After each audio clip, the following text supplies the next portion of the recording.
দেউতাৰে আজান দিয়াৰ লগে লগে পথাৰ পাইছে দেউতাৰে মোক কৈ গৈছে আজি জলপানখিনি পিছৰ অন্ততে দি পঠিয়াবা মই ৰেডি কৰি আনো তুমি ৰেডি কৰি যি কৰি থাকা মই কিন্তু পথাৰলৈ যাব নোৱাৰো দেই যদি ৰেডি কৰিব খুজিছা তেন্তে মোলৈ কৰা কি হ'ব দেউতাৰ খং উঠিব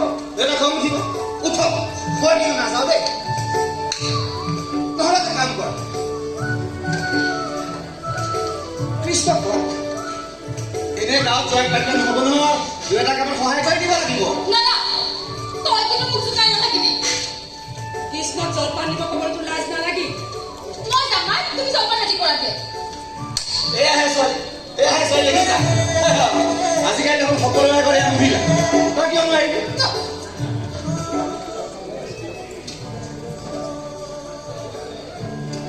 আজি অলপ দেউতাৰে দূৰত আছে তাই কালি কেনেকৈ যাবই লাগিব মা খাৰ ভগা পৰিশ্ৰম কৰি আমাক প্ৰতিপাল কৰা দেউতাক আমি যদি সমস্যা এটাকে যোগান ধৰিব নোৱাৰো তেন্তে আমি জীয়াই থকাৰ মূল্য নাই তই কিন্তু আজিকালি ভণ্টি বৰ ডাঙৰ কথা কৈ দিয় তই লাজ নাপালি হা বডি ফুলাই ডাঙৰ হৈ দস্য ডাঙৰ দৰে ঘূৰি ফুৰা আৰু দেউতাৰে কেঁকুৰা মুঠিত ধৰি এটিকা মতা ৰ'দত তোৰ মোৰ কথা চিন্তা কৰি থাক হ'ব যোৱা এই ৰাতিপুৱা এই মূৰটো কামুৰি থাকিলা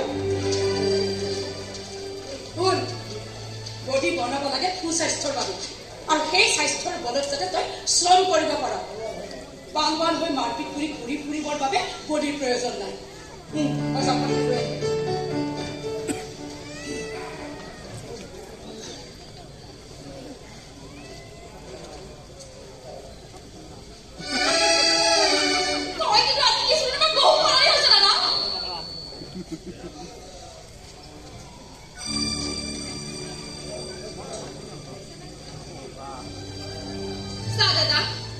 মা দেউতাই আমাৰ কাৰণে বহুত কষ্ট কৰিছে তই কিবা এটা কৰ ঘৰখনৰ কিছু হ'লেও তোৰ সকাহ খবৰ